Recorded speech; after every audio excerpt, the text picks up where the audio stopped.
Espace TV, le 22h.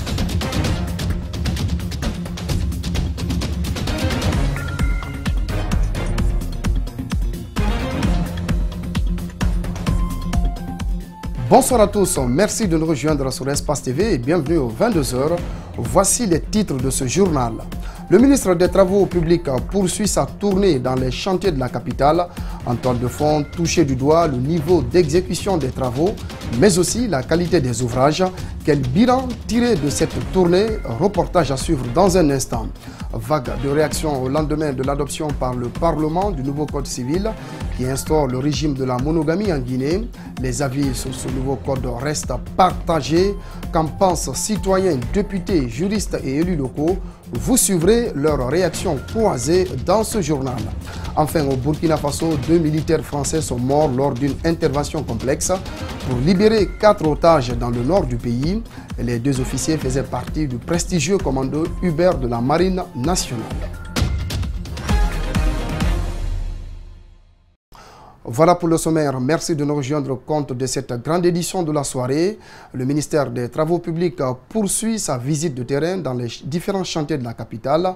Kaloum, les transversales 8, 9, 10 et le tronçon Koya-Fourekaria constituent la dernière étape. Partout, l'équipe a échangé avec les entreprises sur l'évolution des travaux, les difficultés rencontrées sur le terrain. Mamadou Kalisso, Abokorea Kourouma. Sur le tronçon Koya-Fourekaria-Farmouria, les travaux préliminaires ont démarré. La construction des bases vie, l'identification des carrières, la mobilisation du personnel et le recrutement de la mission de contrôle sont en cours. Seul bémol, les entreprises badinent sur l'entretien de la route en attendant le bitumage. L'entretien traînait, il faut être courageux d'avouer la vérité. Ça traînait, mais depuis lundi, on a dit le ministre arrive mercredi. Alors, on a vu en 3 jours, les travaux réalisés durant ces 3 jours-là, ça veut dire que réellement, le ministre a raison de passer de temps en temps dans les chantiers pour visiter. À Conakry, d'autres chantiers sont en cours, notamment sur les transversales 8, 9 et 10, de part et d'autre de la route Le Prince. Sur la T10, un pont de 130 mètres est en construction. Selon le ministre Naïté, cet ouvrage est trop beau pour être caché. Cet ingénieur ne partage pas cet avis. Non, c'est un bel ouvrage, effectivement. Un ouvrage à 5 travées, de 22 mètres de travées chacune. Mais il est vrai que c'est un bel ouvrage, mais on se devait quand même d'avoir une belle uniformisation sur les transversales. Et c'est pour ça que bon, c'est un ouvrage qui malheureusement ne sera pas à la vue de tout le monde. Sur cet autre chantier, Guico Presse accuse de retard. Le délai d'exécution est déjà écoulé alors que le niveau des travaux est à 30%. À Kaloum, des ruelles aux alentours du port autonome sont en cours de réhabilitation. C'est la couche de fondation, 20 cm en concassé, une couche de base en grave bitume de 14 cm et une couche de roulement de 7 cm. Au marché Madina, des principaux axes empruntés par les poids lourds ont été repérés. Des études de faisabilité devraient être réalisées prochainement. Après l'interprétation du nouveau Code civil, intéressons-nous à présent aux réactions suscitées par l'adoption de ce Code civil par le Parlement avec cette question: quel enjeu pour ce nouveau Code? L'une de nos équipes a rencontré la députée Dialikatou Diallo qui apporte des précisions. Mariam Fodé Kamara, Ibrahim Assouma. La Guinée opte pour le régime de la monogamie. L'article 281 du nouveau Code civil est diversement apprécié, parfois même mal interprété. Pourtant, le texte s'est voulu clair et ouvert. La monogamie reste le principe de mariage en Guinée. Toutefois, le futur mari peut, au moment de la célébration du mariage en présence de sa future femme et avec l'accord de celle-ci, déclarer qu'il opte pour la polygamie, mais sous contrôle. Le principe, c'est la monogamie. La polygamie est une exception maintenant. Et ça a été fait à cause de quoi? Parce que on connaît les réalités de notre pays. La polygamie est pratiquée, mais il faut l'encadrer. Et l'idée de cette loi, on ne vous le cache pas, c'est de programmer l'extinction progressive de la polygamie. Désormais, au lieu de subir la polygamie, la première femme doit être associée avant que son mari ne prenne une autre. Les femmes n'avaient pas leur mot à dire. C'est une discrimination. Il ne faut pas quand même discriminer trop aussi la femme.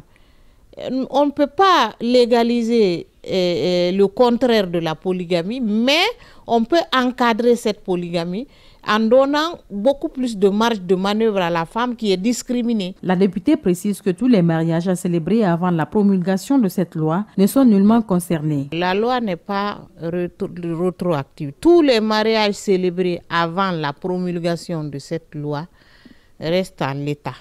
Ils ne vont pas organiser des divorces en cascade pour ça. Non, la loi n'est pas rétroactive. Ce sont les futurs époux qui tombent sous le coup de cette loi et avec le principe qui est la monogamie. Cette loi laisse tout de même des marges à son article 282 alinéa 1 qui stipule que le régime du mariage peut changer sur requête pour des raisons graves ayant le caractère de force majeure.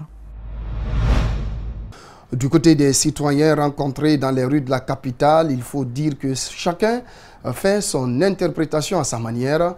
Comment cette nouvelle loi sur la polygamie est perçue par les jeunes? On fait le point dans ce reportage signé Macky Sow. Ce nouveau code civil qui alimente les débats a toute une autre interprétation chez les jeunes adolescents. Pour celui-ci, c'est une mesure qui ne favorise pas la stabilité dans les foyers. Il fallait juste interdire la polygamie. C'est aussi simple que ça, parce que ça revient à la même chose pour moi. Vouloir dire que si j'ai envie d'épouser une deuxième femme, il faudrait que ma première femme l'accepte. Ce n'est pas toutes les femmes qui vont accepter cela. Interrogés sur la question, les activistes qui défendent les droits des femmes ne cachent pas leurs sentiments quant à une victoire pour les femmes au foyer. Parce qu'avant, la polygamie était interdite, mais maintenant elle n'est pas interdite. La loi donne aux humains deux options, soit on prend la monogamie ou la polygamie. Donc au couple de communiquer, de voir si madame et monsieur ils sont prêts à être monogames ou s'ils seront prêts à être des polygames. Moi je pense que c'est une loi qui donne et entre en vigueur dans les droits des femmes. La femme maintenant a au moins cette opportunité de donner son avis. Avant on ne demandait pas dans la loi. Ce qui était inscrit dans la loi, c'était d'abord interdire la polygamie. Maintenant, on demande à la femme, on donne l'opportunité à la femme de décider si son mari peut prendre deux époux, trois ou quatre. Maintenant, si la femme décide, c'est parce qu'elle peut la décider. Certains estiment que la loi guinéenne qui interdisait la polygamie n'a fait aucun objet de changement, mais plutôt une légère modification.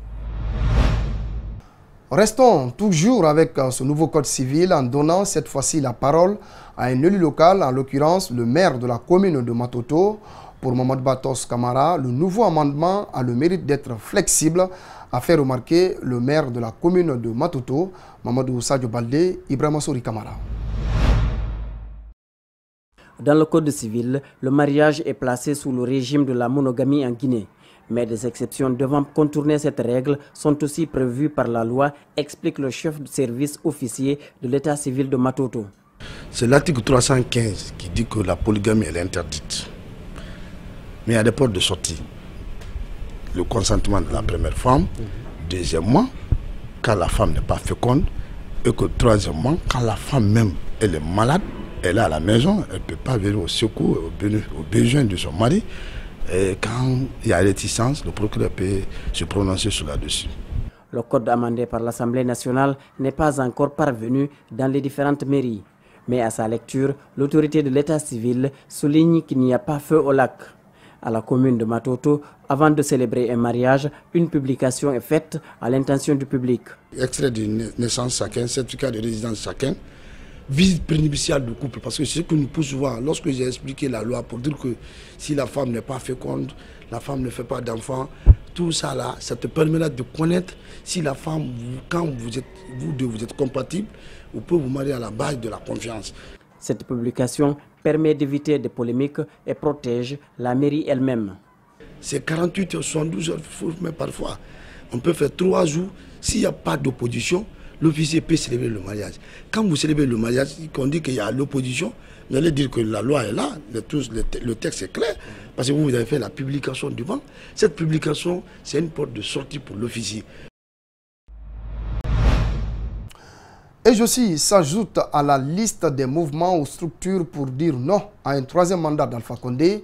Il s'agit de la coalition Sauvons la Guinée, dont les membres ont peint l'échec du régime actuel. Djibril Ba, Aboubakar Din Kamara. La coalition Sauvons la Guinée regroupe une dizaine de jeunes qui haussent le ton face à une éventuelle modification de la Constitution. Ce combat, ils comptent le mener à travers des initiatives de ce Takabi. La préservation des acquis démocratiques ne doit pas être élitisée. Ça ne doit pas être juste un combat de ceux qui ont déjà été ministres et qui sont redescendus ou qui ont déjà créé un parti politique. Ce combat peut partir de la base également. Ce combat peut partir des citoyens anonymes. Ce combat peut partir des étudiants. Ce combat peut partir des élèves. Selon eux, le régime d'Alpha Condé a connu des ratés. Il est temps de procéder à une alternative pour le bonheur du pays. Comment est-ce que les jeunes peuvent penser à offrir de nouveau un autre mandat à quelqu'un qui n'a pas réussi, je me m'excuser, à nous donner de l'eau pendant 10 ans, de l'électricité pendant 10 ans? Loin de jouer à la démagogie, ils disent agir avec une moralité incontestable. Nous sommes dans une logique, et cette logique, elle est claire. Parce que nous sommes des jeunes, nous sommes à la base, nous sommes réunis et nous allons défendre cette constitution et les lois de la République. La coalition Sauvons la Guinée s'ajoute ainsi au mouvement qui demande le respect de la Constitution. Justice dans ce journal, les magistrats guinéens montent au créneau, frustrés par le refus de l'Assemblée nationale de lever l'immunité parlementaire de l'honorable député Amadou Damaro Camara, qui les a récemment qualifiés de corrompus. Ils décident de rester vent debout pour défendre leur position. Désormais, plus aucune ratée de qui que ce soit ne sera tolérée. Tout ceci intervient dans un contexte précis. Voyons tout cela dans ce commentaire signé Abdoulaye Sadio Diallo. En début de semaine, les députés guinéens ont à l'unanimité refusé de lever l'immunité parlementaire de l'honorable Amadou Damaro Camara. Les magistrats qui comptent poursuivre le président de la majorité présidentielle en justice ne sont pas surpris par la décision des élus. Dans un communiqué rendu public ce jeudi, il estime que loin de protéger Damaro, chacun cherche à se protéger contre une éventuelle procédure judiciaire. L'ingérence de certains investis du pouvoir de l'État dans les affaires judiciaires et les attaques que subissent les magistrats dans les médias indignent aussi ces garants de la loi. Ceux qui se donnaient le luxe d'intervenir devant les juridictions doivent désormais s'attendre à la pluie de flagrants délits qui s'abattra sur eux, ont-ils averti. Le sous-équipement des services de juridiction du pays est tangible, martèle-t-il. La peur, les indignations, les injonctions, les ingérences, la manipulation, eux-mêmes les quelques cas ou formes de corruption auxquels certains parmi nous ont pu céder, vont céder la place à une détermination sans faille. Assurent les magistrats. Les faiblesses et incuries étant bien notées, l'objectif des magistrats est désormais de balayer leur maison, la déventure et même de curer les caniveaux. Ils décident même de prendre une nouvelle orientation, car pour eux, la justice s'est forgée et la règle, Duralex Zedlex, sera clairement ressentie. Peut-être qu'ils prennent vraiment conscience de la colère des justiciables. Les magistrats ont dénoncé de manière à peine voilée la décision du juge Amadi Cheikh qui vient de condamner 7 membres du Front National pour la défense de la Constitution à Kindia.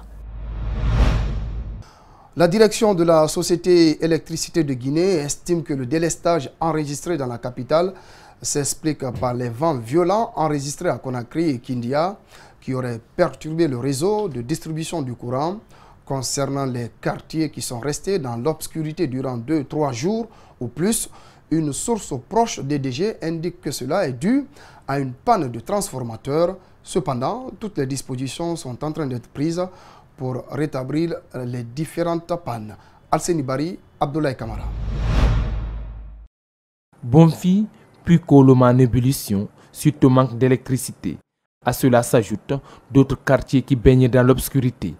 La chargée de communication externe DDG explique cette dégradation par la période d'étiage et les vents violents du mardi et mercredi qui auraient perturbé le réseau sur les lignes de transport haute tension. Les incidents de Kindia ont eu des répercussions sur des départs à Conakry. Les départs, ce sont l'alimentation de sources des quartiers. Donc un départ par exemple peut alimenter plusieurs quartiers, une dizaine de quartiers. Donc il y a eu 9 départs qui étaient en défaut, qui sont tombés disons en panne si je veux le dire de façon basique, qui sont tombés en panne. 9 départs sont tombés en panne. Donc le temps pour nos équipes d'intervention de rétablir la desserte. Donc il y a eu quelques heures par exemple dans certains quartiers qui n'ont pas eu d'électricité. Par contre, d'autres quartiers manquent d'électricité depuis 2-3 jours. Sur ces cas, elle donne des raisons. Ce sont par exemple des quartiers qui ont leur transformateur en panne. Aujourd'hui, nos équipes techniques, par exemple la direction de la distribution et de l'exploitation régionale, ont identifié 7 transformateurs qui sont en défaut. Donc aujourd'hui, toutes les dispositions sont prises pour que ces transformateurs soient rétablis. L'autre inquiétude de la population, c'est le courant pendant ce mois de Ramadan et surtout pendant la Coupe d'Afrique des Nations. Mariam Sy tente de rassurer. Quelle que soit la période, que ce soit Ramadan ou la CAN, notre mission, c'est de servir de façon optimale toute la population. Malgré les millions d'euros investis dans le domaine énergétique ces 9 dernières années par le gouvernement, force est de noter que la Guinée est loin de finir avec les pénuries. Pourtant, certaines promesses avaient laissé croire que l'énergie était désormais disponible en abondance. Cela fait 3 semaines qu'El Haj Mamadou Alimou Bari est enlevé. Ce vendredi, nous avons rencontré sa femme qui se demande pourquoi son mari est enlevé. Une femme totalement meurtrie qui parvient très difficilement à moraliser ses enfants. Témoignage dans ce reportage de Mamadou Saliouba et Yacouba Traoré. Hawa Bari est mère de 4 enfants. Elle est en état de famille, l'air bien portante. Pourtant, c'est une femme meurtrie qui est devant nous. Je ne dors pas, je ne mange pas. Avec ma situation-là, lorsque je suis partie à l'hôpital même, les médecins même m'ont dit que ma tension a baissé. Donc, les mots me manquent, franchement. Son mari, El Haj Mamadou Alimou Bari, ex-directeur d'une entreprise locale, est enlevé il y a de cela 3 semaines. Pour la première fois, elle nous raconte les circonstances dans lesquelles son mari est enlevé. Depuis le vendredi 19 avril 2019, mon mari El Haj Mamadou Alimou Bari a quitté la maison vers 17h. Bon, il m'a dit qu'il va à Nongo. Il est parti là-bas avec l'un de ses amis. Lorsqu'il est arrivé en face du stade de Nongo, donc il y a eu 2 pick-up qui sont venus, leur dit de s'arrêter. Donc il s'est arrêté. Le pick-up qui était devant, il a pris la clé de la voiture. Donc ils ont pris la voiture, ils sont partis avec. Donc ils ont camboulé mon mari et son ami. Ils l'ont envoyé à une destination inconnue. Durant toute la nuit du 19 avril, Hawa a tenté de joindre son mari. Impossible. Le lendemain de l'enlèvement, le samedi 20 avril 2019, l'affaire prend une allure inquiétante. L'homme avec lequel son mari est enlevé est libéré. El Haj Mamadou Alimou Bari, lui, toujours détenu. Je suis partie là-bas pour lui demander. J'ai dit, ah, monsieur So, vous étiez avec mon mari, vous avez été libéré. Comment est-ce que la situation? Il dit, ah, qu'il ne connaît pas. Que hier, vers les 17h, ils les ont départagés. Donc, comme ça, ils l'ont demandé, il y a quel lien entre lui et monsieur Bari? Il a dit, monsieur Bari n'est qu'un parent de l'œuvre. C'est un cohabitant aussi. Donc, c'est le seul lien qui est entre les deux. L'homme avec lequel son mari est enlevé n'en sait pas plus. Hawa poursuit les démarches. Après 2 semaines, elle apprend que son mari est emprisonné à la CMIS de Bambeto, dans des conditions difficiles. Imaginez, ça fait 3 semaines aujourd'hui, jour pour jour. Un monsieur qui ne s'est pas lavé avec la chaleur là, il ne s'est pas lavé, il ne s'est pas changé. La détention est critique. Même si j'envoie le manger, difficilement on lui donne le manger. On mélange le manger pour me donner à manger d'abord avant de donner à mon mari. Ce matin, vous êtes parti à la CMIS de Bambeto, mais on vous a appris que votre mari n'est plus là-bas. Effectivement. Le matin, là, comme d'habitude, chaque jour, j'envoie la nourriture à mon mari. Lorsque je suis allée là-bas, les gens qui étaient à la porte m'ont dit que je ne vais pas rentrer. J'ai dit pourquoi j'ai l'habitude de venir ici. Ils disent qu'ils ont pris mon mari, les gens de la BRI sont venus lui prendre encore, l'envoyer à une destination inconnue. Si quelqu'un a pris ces 300 000 $ là. Ils n'ont qu'à rechercher la personne là. Moi, je ne considère même pas ça parce que je connais mon mari. La façon dont nous vivons ici. Elle se demande pourquoi et appelle à l'aide. Au président de la République, celui qui est le père de la nation, de m'aider à retrouver mon mari. Mon mari a été enlevé, je ne connais pas la cause. J'en appelle aussi à l'opinion nationale et internationale et les personnes de bonne volonté de m'aider à retrouver mon mari. Actuellement, Hawa passe le temps, le téléphone collé aux oreilles. Ses enfants ne cessent de lui demander où est leur père. Et aussi s'ajoute à la liste des mouvements ou structures pour dire non à un troisième mandat d'Alpha Condé. Il s'agit de la coalition Sauvons la Guinée, dont les membres ont peint l'échec du régime actuel. Djibril Ba, Aboubakar Din Kamara. La coalition Sauvons la Guinée regroupe une dizaine de jeunes qui haussent le ton face à une éventuelle modification de la Constitution. Ce combat, ils comptent le mener à travers des initiatives de ce Takabi. La préservation des acquis démocratiques ne doit pas être élitisée. Ça ne doit pas être juste un combat de ceux qui ont déjà été ministres et qui sont redescendus ou qui ont déjà créé un parti politique. Ce combat peut partir de la base également. Ce combat peut partir des citoyens anonymes. Ce combat peut partir des étudiants. Ce combat peut partir des élèves. Selon eux, le régime d'Alpha Condé a connu des ratés. Il est temps de procéder à une alternative pour le bonheur du pays. Comment est-ce que les jeunes peuvent penser à offrir de nouveau un autre mandat à quelqu'un qui n'a pas réussi, je me m'excuser, à nous donner de l'eau pendant 10 ans, de l'électricité pendant 10 ans?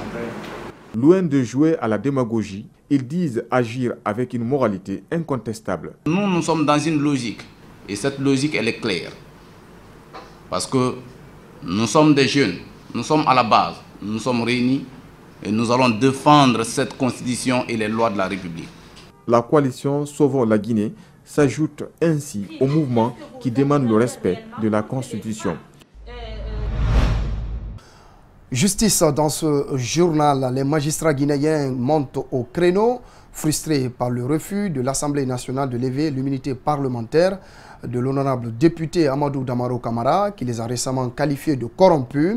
Ils décident de rester vent debout pour défendre leur position. Désormais, plus aucune ratée de qui que ce soit ne sera tolérée. Tout ceci intervient dans un contexte précis. Voyons tout cela dans ce commentaire signé Abdoulaye Sadio Diallo. En début de semaine, les députés guinéens ont à l'unanimité refusé de lever l'immunité parlementaire de l'honorable Amadou Damaro Camara. Les magistrats qui comptent poursuivre le président de la majorité présidentielle en justice ne sont pas surpris par la décision des élus. Dans un communiqué rendu public ce jeudi, il estime que loin de protéger Damaro, chacun cherche à se protéger contre une éventuelle procédure judiciaire. L'ingérence de certains investis du pouvoir de l'État dans les affaires judiciaires et les attaques que subissent les magistrats dans les médias indignent aussi ces garants de la loi. Ceux qui se donnaient le luxe d'intervenir devant les juridictions doivent désormais s'attendre à la pluie de flagrants délits qui s'abattra sur eux, ont-ils averti. Le sous-équipement des services de juridiction du pays est tangible, martèle-t-il. La peur, les indignations, les injonctions, les ingérences, la manipulation, et même les quelques cas ou formes de corruption auxquels certains parmi nous ont pu céder, vont céder la place à une détermination sans faille, assurent les magistrats. Les faiblesses et incuries étant bien notées, l'objectif des magistrats est désormais de balayer leur maison, la déventure et même de curer les caniveaux. Ils décident même de prendre une nouvelle orientation, car pour eux, la justice s'est forgée et la règle, Duralex Zedlex, sera clairement ressentie. Peut-être qu'ils prennent vraiment conscience de la colère des justiciables. Les magistrats ont dénoncé de manière à peine voilée la décision du juge Amadi Cheikh qui vient de condamner 7 membres du Front National pour la défense de la Constitution à Kindia. La direction de la Société Électricité de Guinée estime que le délestage enregistré dans la capitale s'explique par les vents violents enregistrés à Conakry et Kindia qui auraient perturbé le réseau de distribution du courant. Concernant les quartiers qui sont restés dans l'obscurité durant 2-3 jours ou plus, une source proche des DG indique que cela est dû à une panne de transformateur. Cependant, toutes les dispositions sont en train d'être prises pour rétablir les différentes pannes. Alseni Bari, Abdoulaye Kamara. Bonfi, puis Koloma en ébullition, suite au manque d'électricité. À cela s'ajoutent d'autres quartiers qui baignent dans l'obscurité. La chargée de communication externe DDG explique cette dégradation par la période d'étiage et les vents violents du mardi et mercredi qui auraient perturbé le réseau sur les lignes de transport haute tension. Les incidents de Kindia ont eu des répercussions sur des départs à Conakry. Les départs, ce sont l'alimentation de sources des quartiers. Donc un départ, par exemple, peut alimenter plusieurs quartiers, une dizaine de quartiers. Donc il y a eu 9 départs qui étaient en défaut, qui sont tombés, disons, en panne si je veux le dire de façon basique, qui sont tombés en panne. 9 départs sont tombés en panne. Donc le temps pour nos équipes d'intervention de rétablir la desserte. Donc il y a eu quelques heures, par exemple, dans certains quartiers qui n'ont pas eu d'électricité. Par contre, d'autres quartiers manquent d'électricité depuis 2-3 jours. Sur ces cas, elle donne des raisons. Ce sont par exemple des quartiers qui ont leur transformateur en panne. Aujourd'hui, nos équipes techniques, par exemple la direction de la distribution et de l'exploitation régionale, ont identifié 7 transformateurs qui sont en défaut. Donc aujourd'hui, toutes les dispositions sont prises pour que ces transformateurs soient rétablis. L'autre inquiétude de la population, c'est le courant pendant ce mois de Ramadan et surtout pendant la Coupe d'Afrique des Nations. Mariam Sy tente de rassurer. Quelle que soit la période, que ce soit Ramadan ou la Cannes, notre mission, c'est de servir de façon optimale toute la population. Malgré les millions d'euros investis dans le domaine énergétique ces 9 dernières années par le gouvernement, force est de noter que la Guinée est loin de finir avec les pénuries. Pourtant, certaines promesses avaient laissé croire que l'énergie était désormais disponible en abondance. Cela fait 3 semaines qu'El Haj Mamadou Alimou Bari est enlevé. Ce vendredi, nous avons rencontré sa femme qui se demande pourquoi son mari est enlevé. Une femme totalement meurtrie qui parvient très difficilement à moraliser ses enfants. Témoignage dans ce reportage de Mamadou Saliouba et Yacouba Traoré. Hawa Bari est mère de 4 enfants. Elle est en état de famille, l'air bien portante. Pourtant, c'est une femme meurtrie qui est devant nous. Je ne dors pas, je ne mange pas. Avec ma situation-là, lorsque je suis partie à l'hôpital même, les médecins même m'ont dit que ma tension a baissé. Donc, les mots me manquent, franchement. Son mari, El Haj Mamadou Alimou Bari, ex-directeur d'une entreprise locale, est enlevé il y a de cela 3 semaines.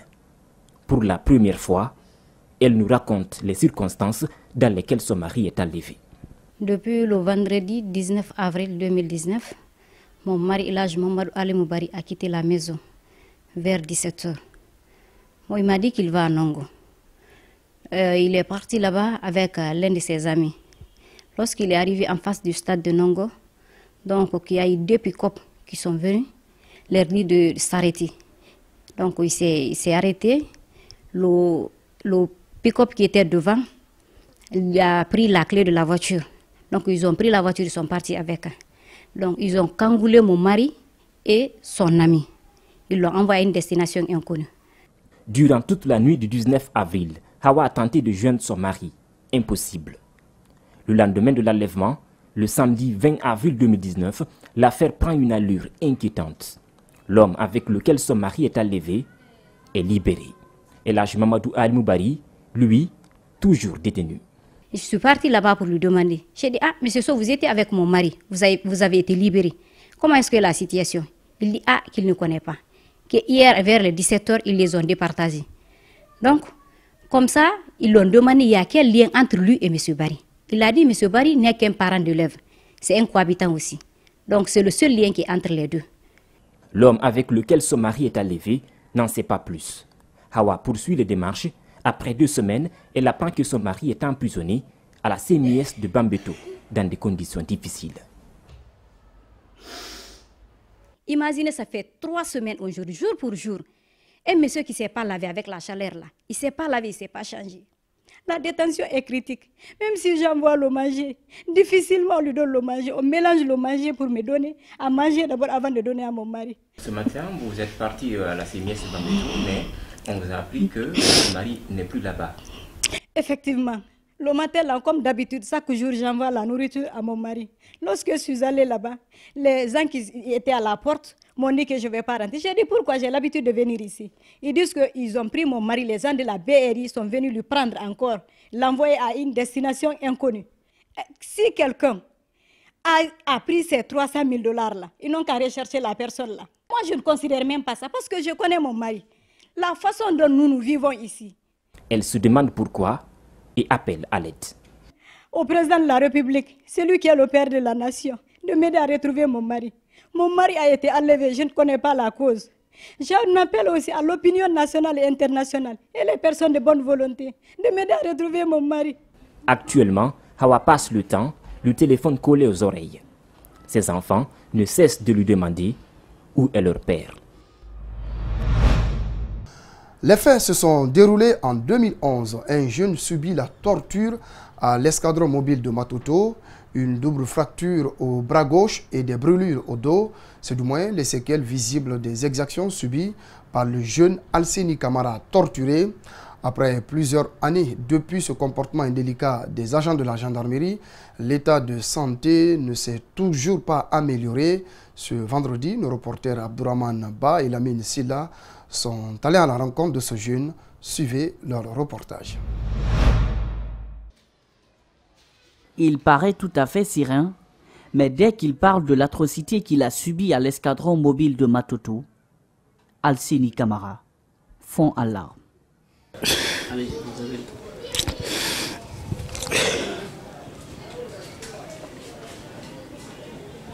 Une accusation de vol qui n'a jamais été établie lui a coûté une double fracture au bras gauche et des brûlures. Ils ont mis le feu sur moi là-bas. Je me suis débrouillé là-bas, Grâce à le bon Dieu, j'ai coupé les deuxième menottes. J'ai tombé sur ma main est cassée 3 fois.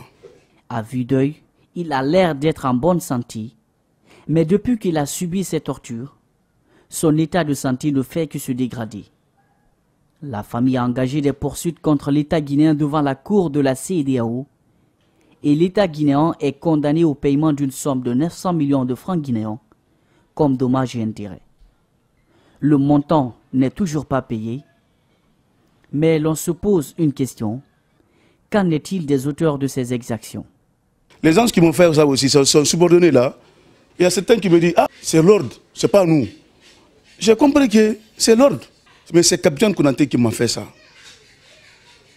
Et il a dit qu'il va me tuer. J'ai dit, s'il plaît à Dieu. C'est 2 minutes qu'il m'a mis. Tu as vu la place des minutes? Tu as vu? 2 minutes. Son père, dans son lit de malade, observe tristement les images accablantes qu'il avait clandestinement prises lors de son hospitalisation au camp Samori. Il revient sur les faits. Quand ils l'ont envoyé au PM3 le jour-là, ils m'ont dit de rester tranquille, de ne rien faire. J'ai dit de ne rien faire. Ce jour-là, j'ai regardé ce dernier. À voir ces images choquantes, l'on se demande si certains officiers de la police judiciaire comprennent que la torture est bel et bien abolie par les lois guinéennes. Désormais, plus besoin de consommer du poulet importé en Guinée. La structure Lela vient de mettre en place un abattoir moderne de traitement de volailles situé à Bangouya, dans Koya. Cette unité produit plus de 3000 poulets par jour dans des conditions d'hygiène et de sécurité requises selon les principes de l'islam. Idrissa Bari et Salif Lifo Sissé se sont rendus sur le site. Voici leur récit. Premier du genre en Guinée, cet abattoir moderne de production et de traitement de poulet de chair est créé par Madina Dansoko, évoluant dans le secteur avicole depuis plusieurs années. À travers une visite guidée, la promotrice de cette unité nous montre les différents compartiments de cet abattoir. Une fois les poulets reçus, ils sont mis dans cette machine pour être égorgés à la main selon les principes de l'islam. Ensuite, ils sont plongés dans cette autre machine à eau chaude à une température de 60 degrés pour y être après débarrassés de ses plumes. Cette opération se termine par l'extraction des viscères et le nettoyage du produit. C'est là que nous débarrassons le poulet de tous ses intestins, des pattes et de la tête aussi. Donc nous traitons après le zézier, le foie, le cœur de poulet et même les pattes sont commercialisables aujourd'hui. Le second stade de traitement de la volaille s'effectue dans cette salle dénommée la zone propre. Ici, les poulets nettoyés sont accrochés les uns après les autres sur ces chariots afin d'être introduits dans cette chambre de froid et de ventilation pour débarrasser le produit de l'eau. La suite de cette étape est la charcuterie. On a une hacheuse qui nous sert à hacher la viande de poulet après être désossée. Et on a un mélangeur avec lequel on essaie de mélanger avec les épices que nous mettons dedans pour le goût. Et après, on a un poussoir que nous utilisons avec les boyaux pour former les steaks et pour former les saucisses, je dirais. Et après, on a une machine pour former les steaks aussi. Toutes ces opérations se déroulent dans des normes d'hygiène. C'est notre mot d'ordre, l'hygiène. Parce que c'est ce qui fait la différence entre nous et les autres. Vous voyez, donc, et puis on tient beaucoup à ce que nos produits arrivent en bon moyen chez les consommateurs. Parce qu'il ne faut pas faire seulement l'abattoir et apporter n'importe quoi dans le marché. Ce n'est pas juste la présentation. Selon Madina Dansoko, la réalisation de ce projet a coûté plus de 3 milliards de francs guinéens. En termes d'emplois directs, cet abattoir emploie plus de 30 personnes, dont des femmes et plus de 200 emplois indirects. Son inauguration est prévue la semaine prochaine en présence des autorités guinéennes.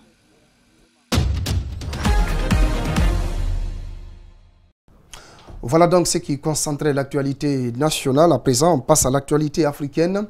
2 militaires français, Cédric de Pierron et Alain Pertolo, sont morts lors d'une intervention complexe pour libérer 4 otages dans le nord du Burkina Faso.